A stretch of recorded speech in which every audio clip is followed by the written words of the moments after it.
precisa de um mecânico, de um sapateiro, de uma mão, de um pé, precisa de um piloto, de um ginete, de um holandês, precisa de artista, precisa de uma avó, precisa de amigos, precisa de alguém, precisa de você.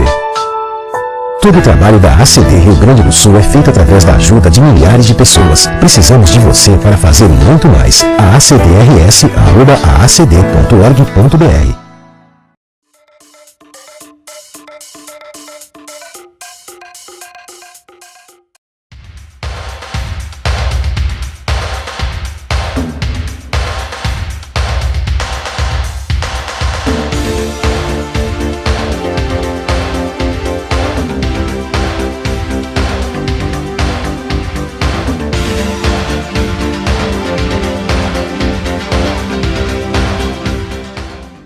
O que a gente mais faz hoje em dia é clicar. Pena que o destino da maioria desses cliques é esse, o desperdício. Você sabia que apenas um clique pode ajudar a combater a fome no nosso estado? É só acessar cliquealimentos.com.br e dar um rumo mais digno aos seus cliques. A mesa de quem tem fome. Doar pelo Clique Alimentos é gratuito e não demora nem um minuto. Faça a sua parte. Clique para quem precisa. www.cliquealimentos.com.br.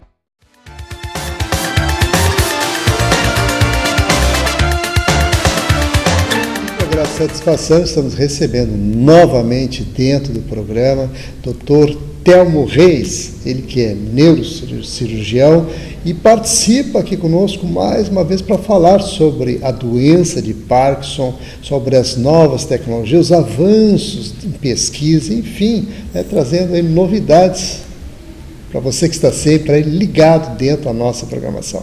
Tudo bom, Dr. Telmo? Tudo bem. Satisfação recebê-lo aqui mais uma vez. Satisfação também estar aqui.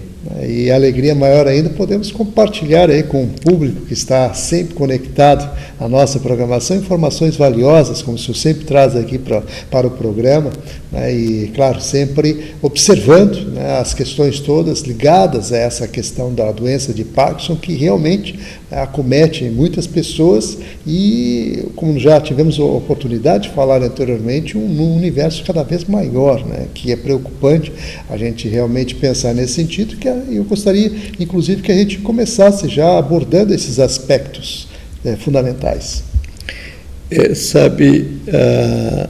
O problema das doenças de alta prevalência, e prevalência significa quantas pessoas afetadas por uma determinada doença, no caso Parkinson, existe da população, é uma razão assim muito interessante de comentar, porque doenças de grande prevalência, como o Parkinson, são doenças que necessitam atenção e despertam um interesse muito grande, particularmente na pesquisa, né?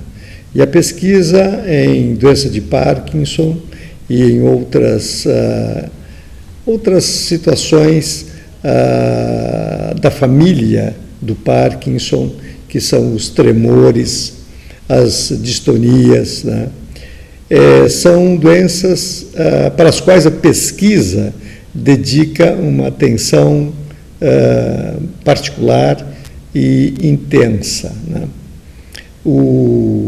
Cada vez mais conhecemos a respeito dessas doenças, e à medida que nós conhecemos mais, nós temos também maior chance de termos recursos terapêuticos mais eficazes, né? E no que diz respeito ao Parkinson, que é uma doença para a qual nós temos duas opções de tratamento, uma opção são os remédios, a outra opção é o tratamento cirúrgico, né?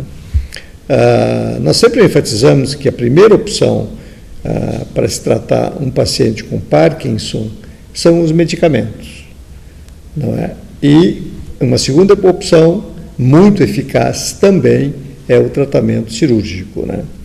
Mas particularmente ao tratamento cirúrgico, talvez seja interessante concentrar um pouco mais a nossa atenção nessa opção de tratamento. Particularmente ao tratamento cirúrgico, os avanços têm sido muito grandes, porque esses avanços hoje têm uma base muito sólida, que é nada mais, nada menos do que uma quantidade grande de pacientes que já foram operados em todo o mundo. O tratamento cirúrgico do Parkinson é hoje uma opção de tratamento aprovada em todo o mundo, inclusive, obviamente, aqui no Brasil, e pela eficácia desse tratamento, né? Quando os medicamentos não mais aliviam os sintomas dos pacientes, a opção cirúrgica, ela é hoje aceita universalmente, né?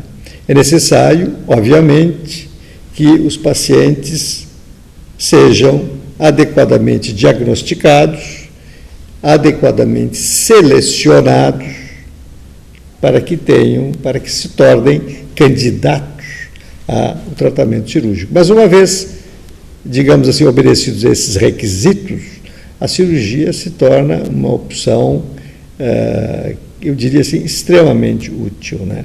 O que a cirurgia faz? E isso está comprovado. A cirurgia alivia o tremor consideravelmente. A cirurgia alivia a rigidez muscular consideravelmente. E a cirurgia, com isso, melhora os movimentos do paciente. Porque a doença de Parkinson ela é uma doença eminentemente restritiva. Isto é, o paciente fica com os movimentos travados. E os pacientes ficam também, a maioria deles, com uma quantidade maior ou menor de tremor, né? Então, a cirurgia ela tem condições de aliviar tremor, rigidez muscular e, enfim, os movimentos, fazendo com que um paciente que previamente estava com essas funções essenciais à vida comprometidas, que esses pacientes readquiram, inclusive, a independência física, né? Que esses pacientes readquiram condições para se, digamos assim, para se autodeterminar, para desde levantar pela manhã, fazer a higiene, tomar café, vestir-se, sair para passear, né? Não, realmente o senhor coloca assim, pontos fundamentais, e quando fala em cirurgia, inclusive nós temos assim, dentro de um vídeo, né, que o senhor nos disponibilizou, justamente o antes e depois da cirurgia, e é notório a questão do tremor, como reduz, chega em alguns casos, a pessoa está de forma normal. Porque quando a gente pensa na questão dos tremores, é claro que a pessoa que convive com a doença, as dificuldades são muitas. Escovar os dentes, pentear um cabelo, quer dizer, há muitas limitações, né? E nesse sentido, como o senhor disse, a questão do tratamento através dos medicamentos vai até um certo ponto. Dali para frente, não existe mais o que fazer que não a cirurgia. E no caso da cirurgia, ela se mantém durante a vida da pessoa ou existe algum tipo de possibilidade de ter algum tipo de recaída, alguma coisa nesse sentido? César, isso é muito importante. Essas modernas tecnologias que têm como base um título já consagrado no mundo inteiro, que se chama cirurgia para implante de estimulador cerebral profundo. O implante de estimulador cerebral profundo, ela é hoje uma cirurgia, além de eficaz, é uma cirurgia praticamente com condições de beneficiar, no sentido de aliviar os sintomas para o resto da vida do paciente. Em que se baseia essa cirurgia? Essa operação se baseia no implante de um aparelho que vai implantado no cérebro e com um gerador de pulsos no peito do paciente. E esse gerador de estímulos ou de pulsos, ele mantém o efeito terapêutico durante o curso dos anos. A única alteração, a única necessidade que tem o paciente, quando isso, de fato, for, é de se mudar a bateria geradora dos estímulos. Tá? Nós temos hoje 2 tipos de baterias que alimentam o sistema estimulador. Um primeiro tipo que dura aproximadamente 4 anos e outro tipo que se chama bateria de estimulação recarregável, que dura 9 anos. Ou seja, após 4 anos ou após 9 anos, o que se deve fazer, quando necessário, é trocar a bateria do gerador de estímulos. E com isso, o tratamento é mantido. Né? Deve-se considerar, isso é importante, que a doença de Parkinson, assim como os tremores, as distonias e algumas outras situações que, se tu me der oportunidade, eu ainda vou comentar, é que a doença de Parkinson, ela é ainda uma doença incurável. Cura definitiva para o Parkinson ainda não temos. Pesquisas, e se pesquisa, se desenvolvem com grande intensidade nos melhores centros do mundo inteiro. Espera-se, portanto, que se tenha proximamente isso que tanto se espera, a cura do Parkinson. Mas enquanto não temos a cura do Parkinson, as opções de tratamento são essas a que nos referimos, ou seja, os medicamentos como primeira opção e o tratamento cirúrgico para aqueles pacientes que necessitarem essa segunda opção.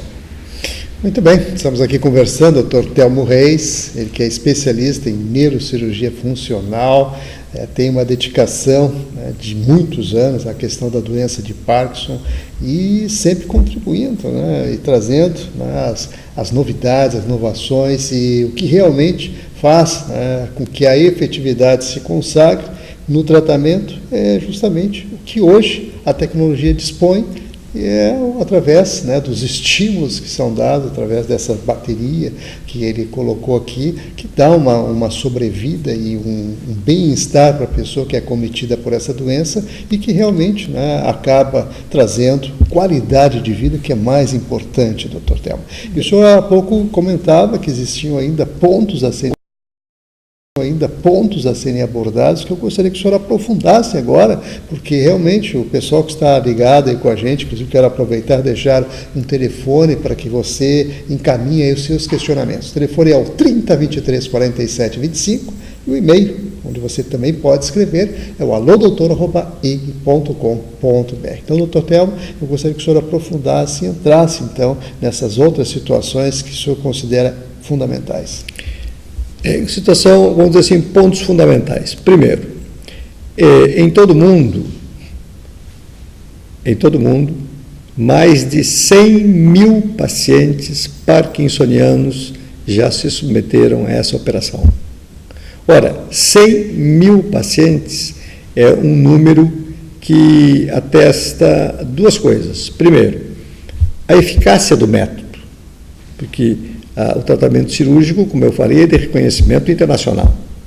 Segundo, essa quantidade enorme de pacientes já submetidos a tratamento cirúrgico, ela é uma fonte de informação científica. E daí, desses resultados que demonstram a eficácia dos métodos cirúrgicos para aliviar os sintomas do Parkinson, surgiu, então, a ideia de utilizar-se o método de estimulação cerebral profunda para outras doenças. E as outras doenças que já está comprovado que se beneficiam com estimulação cerebral profunda, são doenças também que afetam uma quantidade, eu diria, imensa de pacientes. Por exemplo, na área dos distúrbios do movimento. Além do Parkinson, outras doenças determinam tremor. E esses tremores produzidos por outras doenças, que não o Parkinson, têm também o mesmo benefício com o tratamento cirúrgico por implante estimulador. As distonias são aquelas doenças que, infelizmente, frequentes em pessoas jovens também, temos nos adultos, em que o paciente apresenta contrações musculares com contorções. O paciente se contrai, se contorce e tem dificuldade assim para caminhar, para tudo, né? E, como eu disse, particularmente isso é frequente em jovem e compõe um grupo de pacientes que são os portadores de distonias. Nas distonias também, o tratamento por estimulação cerebral profunda está comprovadamente aprovado. Outras doenças que em seguida entrarão, inclusive aqui no Brasil, no rol de doenças para as quais a estimulação cerebral profunda está indicada, são nada mais nada menos do que a depressão, a chamada depressão resistente aos medicamentos. A quantidade de pacientes que sofrem de depressão no mundo é enorme. A prevalência da depressão é maior do que a prevalência do Parkinson. E desses pacientes com depressão, uma quantidade também considerável são os chamados portadores de depressão refratária. Depressão refratária significa aquela depressão que não mais responde aos medicamentos, que não mais responde a nenhuma outra forma de tratamento, das opções de tratamento que tem para a depressão, além dos medicamentos, evidentemente psicoterapia e até o eletrochoque, né? Então, para os pacientes portadores de depressão refratária, o DBS será uma ajuda muito grande. Em epilepsia, vem aí novas máquinas de estimulação cerebral para epilepsia que são realmente extraordinárias, já aprovadas nos Estados Unidos e na Europa, né? Além disso, dor, né? E então o método, a tecnologia de estimulação cerebral profunda tem a sua indicação extremamente ampliada e terá essa indicação ampliada e utilizada no sentido de aliviar pacientes portadores desta série grande de doenças graves para as quais até agora não tinha outra opção. Então esse é um dos grandes avanços que a ciência e a tecnologia na área neurológica, também envolvendo outras áreas, como por exemplo a psiquiatria, né, serão beneficiadas, né? Nesse sentido, nós temos o nosso grupo de trabalho e de estudo conta com uma psicóloga, conta com 2 psiquiatras, né, que são colegas que estão juntos e que com eles nós estamos elaborando e desenvolvendo as condições para podermos proporcionar a quem necessite esse tipo de ajuda aqui em Porto Alegre. Realmente, doutor Thelmo, o senhor coloca situações bem interessantes, né, a questão da aplicação.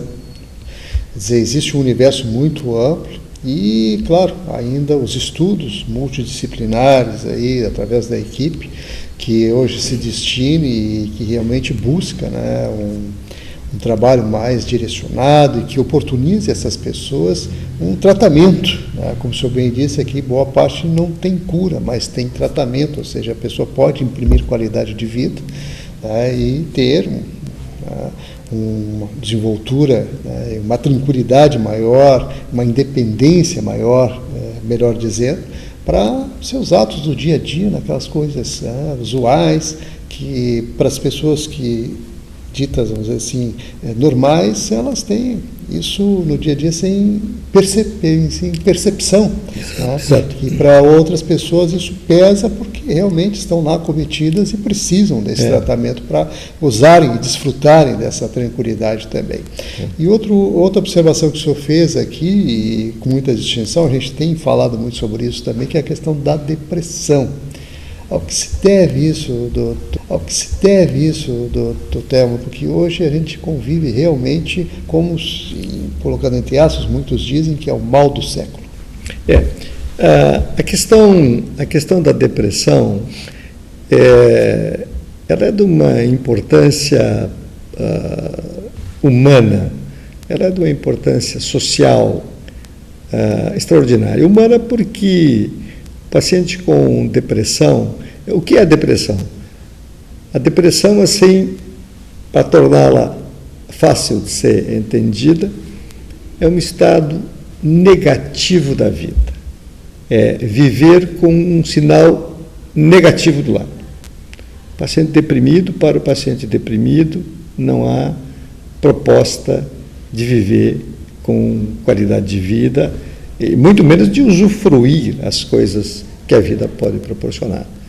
E a depressão, ela é, tristemente, a gente tem que reconhecer, uma das causas mais frequentes de suicídio. E é uma doença. E é uma doença. Então, vamos dizer assim, é um problema também social, porque o paciente deprimido, ele é um paciente portador de uma doença mental, psiquiátrica, de longa duração, que não tem como não afetar toda a família. O paciente deprimido é ele e a sua família sofrendo juntos. Então, se multiplicar isso pelas dezenas de milhares de pacientes com depressão, e muitos com depressão refratária, não é? Dá para se ter uma ideia do que é o tamanho desse problema e também o tamanho do interesse que os médicos, os psiquiatras, os neurocientistas devem ter no sentido de buscar novas soluções para o alívio dessas pessoas, né? Tem uma observação que eu gostaria de fazer, é a seguinte, por exemplo, no caso do tratamento do Parkinson, né? A cirurgia de estimulação cerebral profunda ainda é, no mundo inteiro, uma cirurgia de custo elevado. No entanto, pela eficácia do método, pelo reconhecimento internacional dessa eficácia, a estimulação cerebral profunda é um método de tratamento aprovado pelas sociedades médicas, pelas entidades públicas de saúde em todo o mundo, inclusive aqui no Brasil. A estimulação cerebral profunda para Parkinson, ela consta do rol de procedimentos aprovados pelo Ministério da Saúde, pela Anvisa, pelo SUS, e consta também do rol de procedimentos a que tem direito os pacientes de praticamente todos os seguros de saúde e planos de saúde. Então, essa é uma informação importante, porque a maioria dos planos de saúde tem ali, na relação de opções de tratamento que se oferecem ao segurado, o tratamento do Parkinson, dos tremores, das distonias, né? E essa opção, ela é, como eu disse, inclusive aprovada pelo SUS, né? Em alguns lugares do Brasil, o SUS proporciona esse tipo de tratamento também, né? E deve ser assim, né? Aqui no Rio Grande do Sul, nós que somos pioneiros nessa área e no emprego dessa tecnologia, nós temos o nosso centro de trabalho e estudo no Hospital Moinhos de Vento, e também desenvolvemos essa cirurgia no Hospital Divina Providência, onde temos, digamos assim, todo o conjunto de tecnologias e de pessoal treinado para fazer essa cirurgia, eu diria, com qualidade que eu me orgulho de dizer muito boa, né? Mas é importante que o público saiba que nós falamos de opções de tratamento moderníssimas e que nós temos aqui. Moderníssimas e que temos no Brasil e que temos em Porto Alegre. Doutor Telmo, muito obrigado pela participação.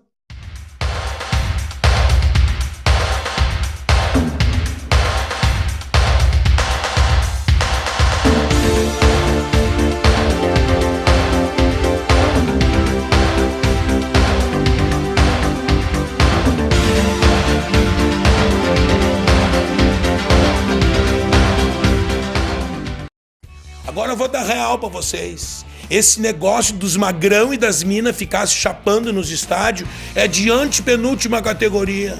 Não empata a tua vida, velho. Droga no campo é bola nas costas, cara. O que adianta o teu time ganhar se fora do campo tu vai ficar com a vida empatada? Droga no estádio não rola. E não me faz te pegar nojo. Deixe para viajar na alegria do gol e não na ilusão da droga. Droga no estádio não rola.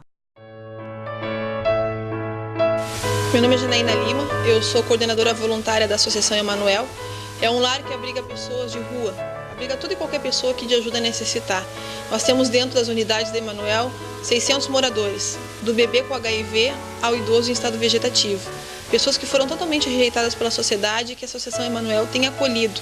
Mas que para nós podermos continuar esse trabalho, nós precisamos da ajuda de vocês. Nós precisamos da sua doação. Nós temos o escritório central na CIS Brasil 1079, cujo telefone é 3341-2615. As portas do lar ficam abertas 24 horas para visitação, para que você possa conhecer o trabalho desenvolvido pelo Emanuel. E eu deixo aqui o meu apelo, uma solicitação. Dê uma chance ao seu coração.